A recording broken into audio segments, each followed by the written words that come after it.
आज हमारे साथ मौजूद हैं डॉक्टर मनान Asghar. If not a dentist, what profession do you think you would be today? Actor. आपका एक ड्रामा भी है आई गेस, ऐनक वाला जेल। तो ऐसी कौन सी कॉमन डेंटल मिस्टेक्स हैं जो हम अपनी डेली रूटीन में कर रहे होते हैं? दांत वाइट करने हैं और वाइट करने के चक्कर में जोरों से ब्रश कर रहे होते हैं। असल में उल्टा होता है, जोर से ब्रश करने से दांत और ज्यादा पीले हो जाते हैं। तो आपको किस चीज़ ने मोटिवेट किया कि आप पाकिस्तान में रहकर ही इसको आगे कंटिन्यू करें? लेकिन पाकिस्तान में वो चीज़ें इतनी अच्छी स्टैब्लिश हो गई कि आई एम हियर। पाकिस्तान में स्कोप बहुत ज़्यादा है।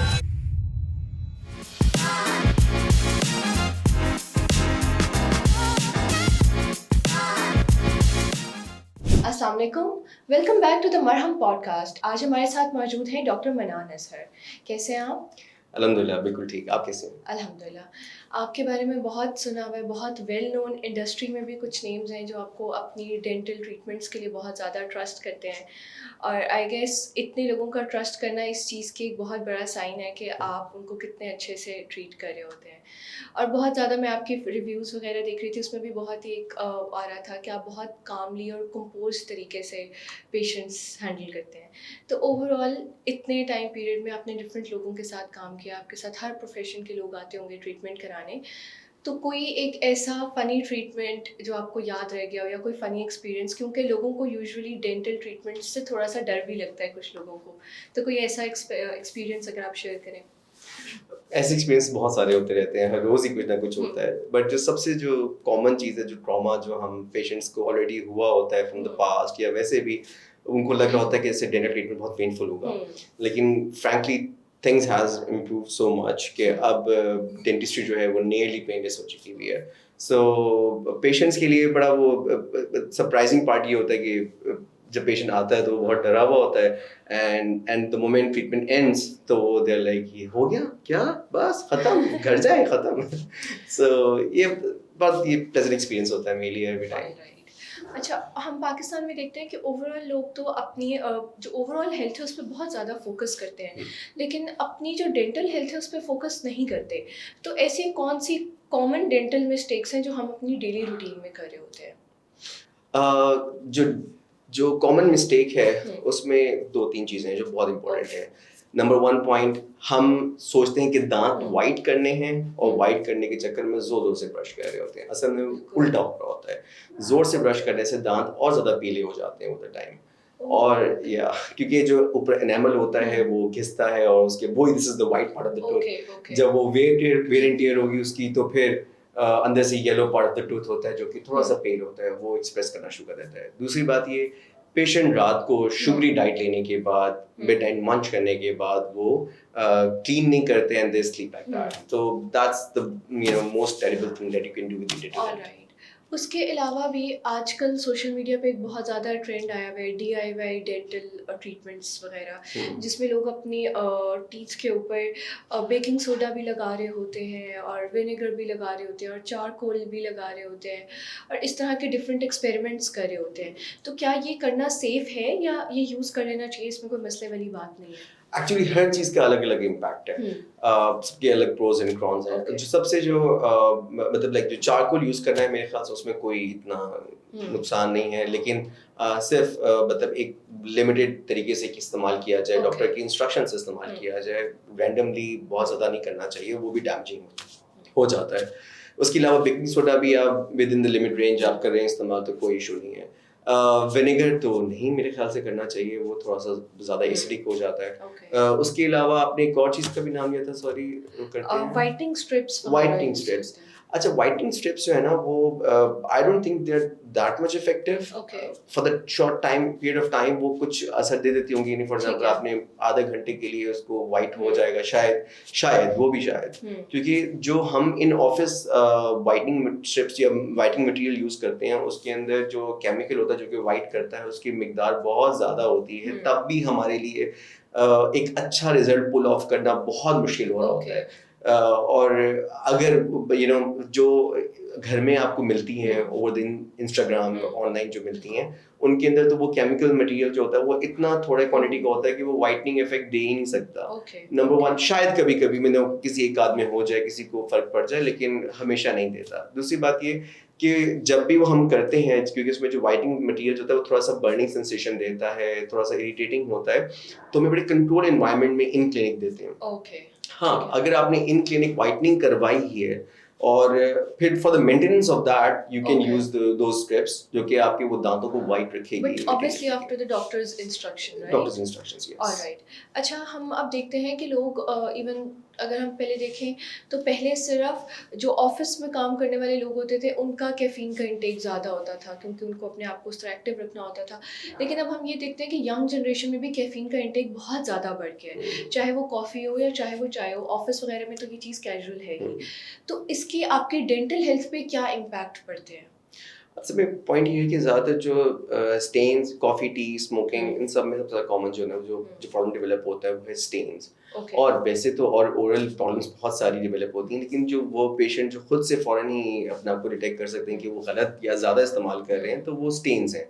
जब भी आपके दांतों में ब्लैक लाइंस डेवलप होना शुरू हो जाएंगी या काले निशान डेवलप होना शुरू हो जाएंगे, तो इसका मतलब ये है कि वहाँ पे आपकी जो कॉफ़ी, टी और स्मोकिंग की इंटेक है ये बहुत ज़्यादा है। अक्सर हमारे पास पेशेंट ऐसे होते हैं जो कि उन्होंने स्केलिंग वगैरह करवा के जाते हैं और हमसे 3 महीने बाद हमें कॉल करते हैं कि हमने भी स्केलिंग करवाई थी या पॉलिशिंग करवाई थी 3 मंथ्स पहले, और हमारे एकदम से ही बहुत ज़्यादा डेवलप हो गया है, स्टेन्स डेवलप हो गए हैं, तो ये क्यों हो रहे हैं? सो उसकी जो मेजर कॉज है वो यही है कि पेशेंट जो है उसकी जो इनटेक है कॉफ़ी, टी और स्मोकिंग की वो बहुत ज़्यादा है। ऑलराइट। अच्छा, आजकल हम एक और चीज़ देख रहे हैं कि टीथ अलाइनर्स बहुत ज़्यादा ट्रेंड में है। लोग कह रहे हैं कि ब्रेसेस ज़रा ओल्ड स्कूल हो गए हैं तो टीथ अलाइनर्स यूज़ कर लेने चाहिए। तो एज अ डेंटिस्ट या एज अ डॉक्टर आप क्या रिकमेंड करते हैं, क्या ज़्यादा बेहतर है, ब्रेसेस या फिर teeth aligners? Actually case to case vary करता है। ओके। और I totally support aligners. Aligners से बहुत अच्छे रिजल्ट्स आते हैं और सबसे जो बेस्ट पार्ट मुझे ये लगता है कि अलाइनर्स में हम आपका जो एंड रिजल्ट है वो पहले ही दिखा देते हैं। ब्रेसेस में हम आपको ये नहीं कर सकते कि हम आपको एंड रिजल्ट दिखाएं। मे भी शायद थोड़ा एआई के थ्रू कुछ बता सके, लेकिन जो अलाइनर्स में जो हम एक आपका एंड रिजल्ट पहले दिखाते हैं, आपसे अप्रूवल लेते हैं, तो उसमें और पेशेंट अगर वो रेगुलर और टाइमली पहने तो उसकी रिजल्ट्स बहुत ही खूबसूरत आ जाते हैं। लेकिन सबसे इम्पोर्टेंट बात ये है कि पेशेंट कितना सीरियस है। क्योंकि इसमें डेंटिस्ट का कंट्रोल खत्म हो जाता है, इसमें सिर्फ पेशेंट का कंट्रोल होता है। वो ऐसे कि हमने आपको एक दफा सेट ऑफ अलाइनर्स बना के दे दिया, अब वो पेशेंट रेगुलर पहनेगा तो ही रिजल्ट आएगा। अगर वो पेशेंट नहीं पहनेगा तो रिजल्ट नहीं आएगा। इसके बरक्स अगर आप ब्रेसेस की बात करें तो उसमें वो सारा कंट्रोल डेंटिस्ट का होता है। अगर आपका विजिट कुछ मिस भी हो रहे हैं और आपका डेंटिस्ट से कोऑर्डिनेशन भी है तो आपका ट्रीटमेंट डिले नहीं होगा। वो जिस एक सेट ऑफ पैटर्न पे चल रहा है वो उसी पैटर्न पे चलता ही रहेगा, वो कंप्लीट हो जाएगा। लेकिन अलाइनर्स में होता है कि आपने खाना खाने के लिए या ब्रशिंग करने के लिए वो उतारा, फिर दिल नहीं कर रहा पहनने का, या फिर जब आप ये लाइनर चेंज करते हैं, पुराने लाइनर खत्म हो गया, 2 वीक्स 3 वीक्स बाद आप नेक्स्ट लाइनर पे जा रहे हैं, तो जब आप पहन रहे हैं तो आपको हल्का सा प्रेशर फील हो रहा है। जब हल्का सा प्रेशर फील हो रहा है तो आपको अच्छा नहीं लग रहा, आप उतार देते हो कि तो मैं नहीं पहनूंगा, चलो बाद में पहनूंगा। ये ऐसे ही जब आप वर्कआउट करते हो और एक दिन भी आपका मिस हो जाए वर्कआउट तो आपको लगता है रूटीन सारी ब्रेक हो गई, तो इसी में भी रूटीन ब्रेक हो जाती है। ठीक है, मतलब ये है कि ब्रेसेस जो है वो उसका कंट्रोल डॉक्टर के पास है, वो हम खुद उसको आगे पीछे नहीं कर सकते, राइट? जिस तरह हम अलाइनर्स के साथ कर सकते हैं। बिल्कुल ठीक है। अच्छा, मैंने थोड़ा सा आपका इंस्टाग्राम वगैरह भी देखा था जिससे हमें पता लगा कि काफ़ी सारे सोशल मीडिया के जो हमारे कुछ इंडस्ट्री के लोग हैं वो आपके पास आते हैं अपना ट्रीटमेंट वगैरह करवाने के लिए। तो मैं ये देख रही थी कि हमारे अब सोशल मीडिया में भी और ओवरऑल इंडस्ट्री में भी डेंटिस्ट्री को बहुत ज़्यादा ग्लैमराइज कर दिया गया है, परफेक्ट स्माइल्स और फ्रेश स्माइल्स और इस तरह। आपको लगता है कि इससे कोई अनरियलिस्टिक एक्सपेक्टेशंस क्रिएट हो रही हैं इन लाइक जनरल आवाम में कि ये चीज़ें पॉसिबल भी हैं या सिर्फ एडिटिंग के थ्रू ये चीज़ें दिखाई जा रही हैं? नहीं, थोड़ा सा ना इसमें हमें इसको थोड़ा सा डिटेल में डिस्कस करने वाला टॉपिक है। इस वक्त अभी भी जो हम फेस कर रहे हैं ना वो ये कर रहे हैं कि जो हमारी जो मैसेज हैं उनको अवेयरनेस नहीं है, राइट? और कुछ लोगों को अवेयरनेस आ रही है, राइट?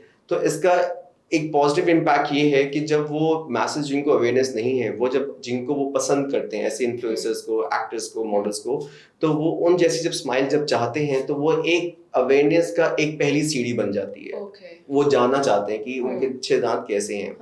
इसी में ही जो इसका जो बैड एस्पेक्ट है वो ये है कि जो पेशेंट या जो लोग जिनके दांत माशाल्लाह बिल्कुल ठीक हैं और वो लेकिन क्योंकि वो कुछ लोगों को देख रहे हैं जो कि बहुत परफेक्ट स्माइल है, तो वो एक बहुत अनरियल अप्रोच बना देते हैं क्योंकि उनको डेंटल इशू कोई नहीं है, उनको डेंटल प्रॉब्लम्स कोई नहीं चल रही इस वक्त। तो व्हाट दे थिंक इज के क्योंकि इंसान से पहले अपने आप को मोहब्बत करनी चाहिए जैसे वो खुद हैं, तो अगर वो सिर्फ वैसा बनने के चक्कर में दे tend to ruin their teeth, you know, they go for those things जिनको उनको शायद जरूरत नहीं है। इसलिए for the whitening, for the veneers, I always tell my patients कि ना every patient is not the candidate for that। मतलब अगर आप अगर if you just walked into my clinic and this is your first visit with the dentist, तो मैं आपको नहीं कहूँगा कि आपको whitening की फौरन ज़रूरत है या आपको क्या कहते हैं veneers की E-Max veneers की ज़रूरत है। तो पॉइंट ये है कि वो एक पूरी अवेयरनेस का एक पैटर्न है। आपको पता होना चाहिए कि आप क्या प्रोसीजर करवा रहे हो, क्यों करवा रहे हो, इसकी आफ्टर केयर क्या है। I am not discouraging those treatments, वो बहुत अच्छे हैं, बहुत खूबसूरत हैं, लेकिन उसकी मेंटेनेंस बहुत इंपॉर्टेंट होती है। अब मेरे जैसा बंदा जिसने कभी डेंटिस्ट के पास कभी गया नहीं कभी इलाज करवाने के लिए और उसने एक इन्फ्लुएंसर को देखा और उसके बहुत खूबसूरत दांत हैं और वो ही just walked into any clinic and asked them कि मुझे ना ऐसे दांत करके दो, तो वो आपको वैसे दांत तो कर देगा, लेकिन वो कैसे किया और उसके बाद क्या केयर है आपकी, किस तरह से आपने उसको क्लीन रखना है, मेंटेन रखना है कि आपके और डेंटल प्रॉब्लम्स डेवलप ना हो, क्या कुछ डैमेजिंग तो नहीं है, तो ये सब जानना बहुत इंपॉर्टेंट है। ऑलराइट, अच्छा जैसे अभी आपने विनियर्स की बात की, विनियर्स आजकल बहुत ज़्यादा ट्रेंड में है और इसके बारे में ये भी कहा जाता है कि ये आपके जो ओरिजिनल टीथ हैं उनको डैमेज कर देते हैं। अब एज अ डॉक्टर आप इसके बारे में यकीनन ज़्यादा बेहतर जानते हैं कि क्या ये एक्चुअली भी आपके जो ओरिजिनल टीथ हैं उनको डैमेज करते हैं या ये करवाना सेफ है?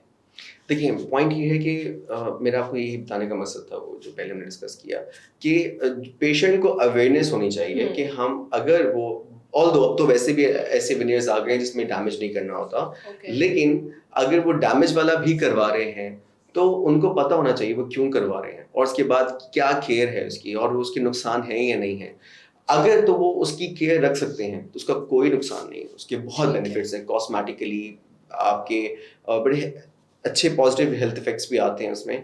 लेकिन अगर आपको पता ही नहीं है कि आपने क्या करवाया क्यों करवाया एंड जस्ट आपने किसी को कॉपी करने के लिए वो करवा लिया, तो वो उसकी ज़ाहिर बात है उसकी और केयर भी नहीं कर रहे हैं, तो जहाँ जहाँ पे आपने वो ट्रीटमेंट करवाया है वहीं से ही कैविटीज और वहीं से प्रॉब्लम्स डेवलप होना शुरू होंगी and then you will say कि जी डेंटिस्ट ने सही काम नहीं किया है, डेंटिस्ट ने कोई प्रॉब्लम किया, लेकिन असल में प्रॉब्लम यहाँ पे थी कि आपको अवेयरनेस नहीं थी। हाँ, मतलब सेल्फ अवेयरनेस होना is very important. It's very important, yes. Alright, ठीक है, अब हम आते हैं थोड़ा आपकी पर्सनल लाइफ के ऊपर। आपने मतलब जब आप इस मेडिकल फील्ड में आए तो व्हाई यू चूज डेंटिस्ट्री, मतलब आपने और कोई वो क्यों नहीं चूज किया? I always wanted to be a dentist, frankly, because एक रीज़न ये थी कि मुझे एक जगह टिक के काम करना पसंद है। So you know I can't roam around, मैं कोई ऐसी फील्ड मुझे कुछ समझ नहीं आती थी when I was growing up, और मुझे I was really interested in knowing कि क्योंकि मेरे कुछ फैमिली में कुछ ऐसे डेंटिस्ट थे जिन्होंने बिल्कुल ख़राब दांतों को मैं देखता था उनके पास जाके कि वो बिल्कुल ख़राब दांत है उसको उन्होंने बिल्कुल ठीक कर दिया और मुझे बड़ा मैं फैसिनेट करता था ये कैसे किया इन्होंने।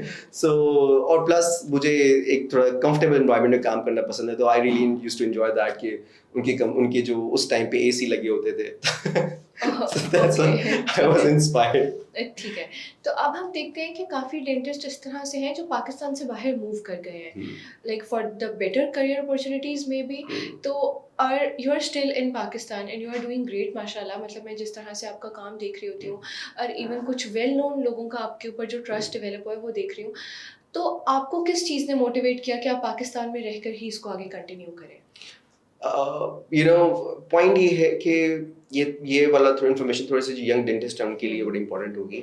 वो ये है कि राइट टाइम पे राइट डिसीजन लेना बड़ा इंपॉर्टेंट है, और वो मैंने कुछ प्लान करके नहीं लिया, मुझसे वो इत्तेफाक से वो राइट डिसीजन हो गया।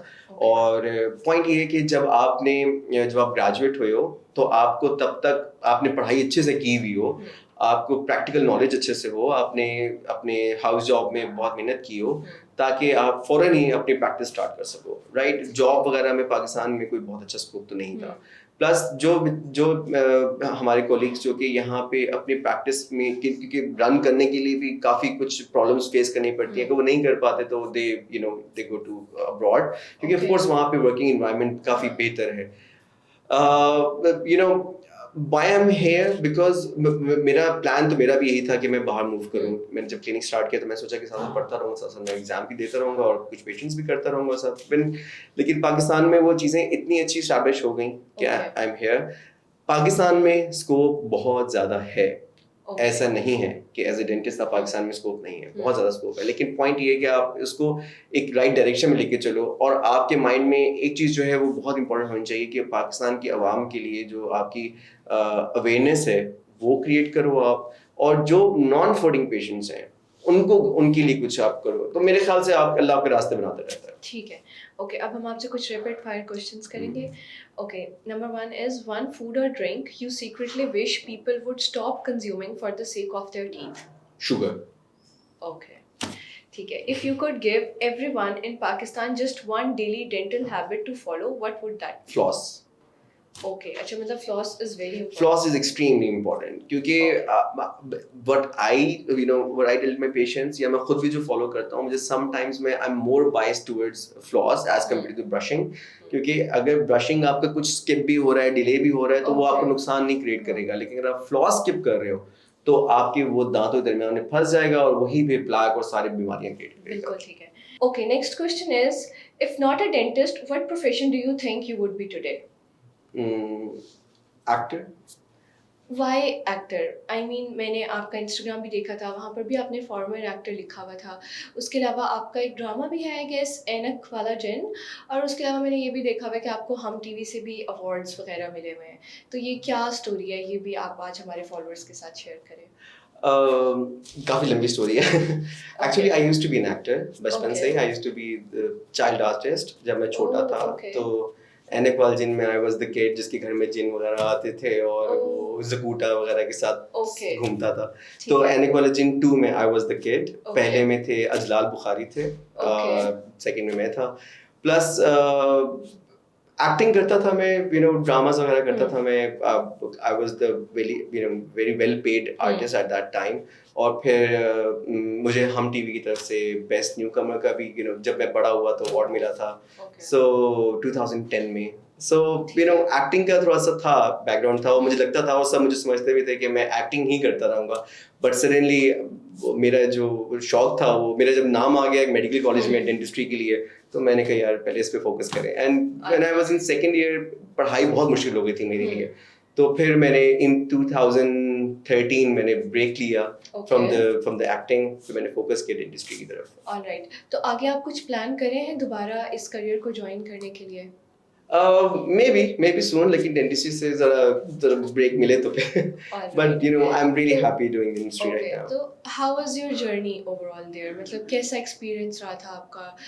Like on camera it's a completely different vibe. तो वो कैसा आपका ओवरऑल जर्नी थी? बहुत अच्छा एक्सपीरियंस था. प्लस वो मुझे एक्टिंग का मुझे शायद इतना पता भी नहीं था, लेकिन जब मैंने करना शुरू की वो मैंने अननेचुरली आया था. जब उस वक्त एक्टिंग करता था मैं. फिर उसके बाद मैंने सीखा भी. मैंने बहुत ज़्यादा थिएटर बहुत किया मैंने. तो ओवर द टाइम अभी मुझे आई क्रेव समटाइम्स कि मुझे थिएटर करना चाहिए. अभी भी समटाइम्स बड़ा इट्स वेरी फनी कि मैं जब फारिग होता हूँ मुझे पता था कहीं ऑडिशंस हो रहे हैं तो I just go there and give the auditions. और मुझे बेचारे वो बाद में कॉल भी कर रहे होते हैं तो मैं उनसे माजत कर रहा होता कि बस टाइम नहीं निकल पा रहा होता फ्रॉम द इंडस्ट्री, जान छूट रही होती है. सो लेकिन मुझे थिएटर का I still have that interest. बिल्कुल ठीक है. तो अगर आप दोबारा करियर वो अपना ज्वाइन करने के लिए सोचें तो आपने हमें लाजमी बताना है. We would love to see on your screen. इंशाल्लाह. Okay, thank you so much for joining us today और इतनी अच्छी और रिफ्रेशिंग कॉन्वर्जेशन के लिए. आई होप वो लोग जो अपने डेंटल चेकअप्स मिस कर देते हैं इस कॉन्वर्जेशन को सुनने के बाद वो आइंदा ये करने से पहले 2-3 बार सोचेंगे. Thank you.